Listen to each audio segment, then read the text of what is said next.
Sabe aquela imagem que a gente tem de nós mesmos? E se ela estiver errada? A gente vai explorar hoje uma ideia poderosa que pode transformar tudo, a de nos vermos não com os nossos próprios olhos, mas pela perspectiva divina. E para fazer isso, a gente vai se basear nas ideias centrais do livro Como Deus Te Vê, do Jorge Linhares. É uma obra que realmente mexe com a nossa autoimagem, que desafia como a gente se percebe. Então, vamos lá. Começando com uma pergunta bem sincera. Quando a gente olha para dentro, o que a gente vê de verdade? É uma imagem nítida, cheia de confiança? Ou é uma coisa meio embaçada, meio turva? Pois é, e aí é que está o ponto central do problema, uma coisa que foi dita há milênios. A nossa visão natural sobre nós mesmos é limitada. É como se a gente estivesse se olhando num espelho bem antigo, sabe? Todo manchado, embaçado. O que a gente vê é uma imagem incompleta e, na maioria das vezes, bem distorcida.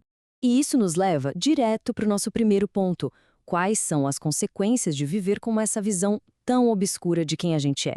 Olha, e aqui tem um ponto que é fundamental. Muitas vezes a gente confunde se colocar para baixo, a autodepreciação, com humildade. Mas, segundo o autor, isso é um erro perigosíssimo. Ficar se diminuindo não agrada a Deus, muito pelo contrário, impede que a gente alcance nosso verdadeiro potencial.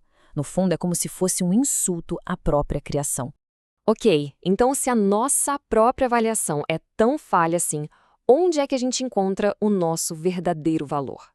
Bom, agora a gente vai virar a chave para a perspectiva que realmente importa. E é aqui que o jogo vira completamente. O padrão do mundo, a gente sabe qual é, né? Aparência, status, força. Mas o padrão de Deus é outra coisa. Ele ignora tudo isso que está por fora e olha direto para o centro de quem a gente é, para o coração. A história de Davi é o exemplo perfeito disso. Pensa só. Todo mundo olhava para os irmãos dele e via reis. Eram altos, fortes, pareciam prontos para a batalha. Mas Deus olhou e... não. Rejeitou todos eles. Em vez disso, ele escolheu quem? Davi, o caçula, o pastorzinho que tinha sido esquecido lá no campo. E por quê? Porque Deus viu uma coisa que ninguém mais conseguia ver. Um coração disponível, cheio de fé. A escolha foi feita com base naquilo que era invisível aos olhos humanos. E esse mesmo princípio aparece em outra passagem. Lembra da oferta da viúva? Enquanto os ricos chegavam e davam grandes quantias, sabe? Aquilo que sobrava para eles, uma viúva bem pobre chegou e deu só 2 moedinhas. Só que era tudo que ela tinha. Para Deus, o valor nunca esteve na quantia, mas sim na entrega total. Foi o sacrifício dela que mostrou que realmente estava no coração. E essa ideia toda nos leva para uma metáfora muito forte sobre o nosso potencial, que muitas vezes está aí, adormecido. O autor usa a imagem de uma águia que foi criada num galinheiro.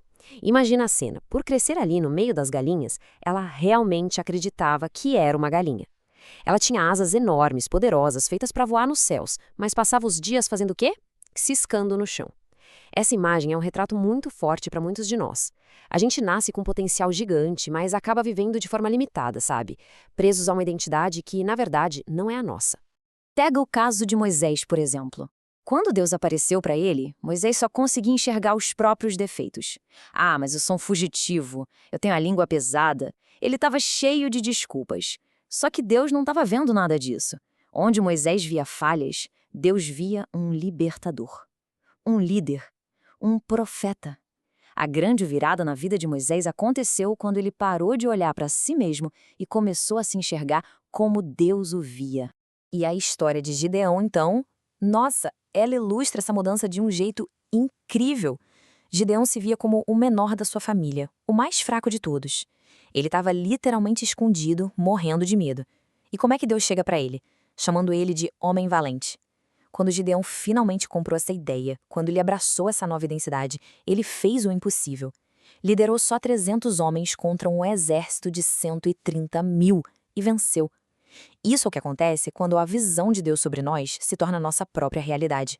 Beleza, mas como a gente sai dessa nossa visão limitada e chega nessa visão clara e poderosa?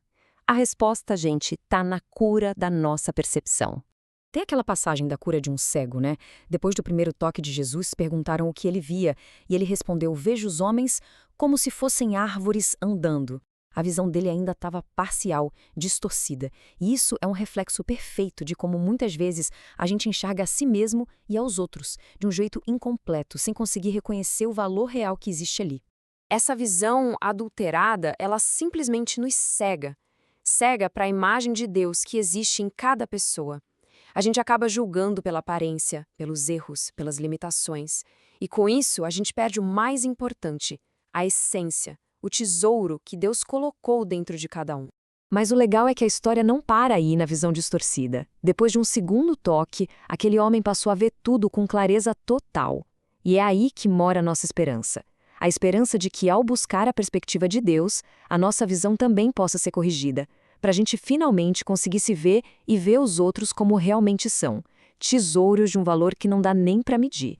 E tudo isso nos traz para o nosso ponto final.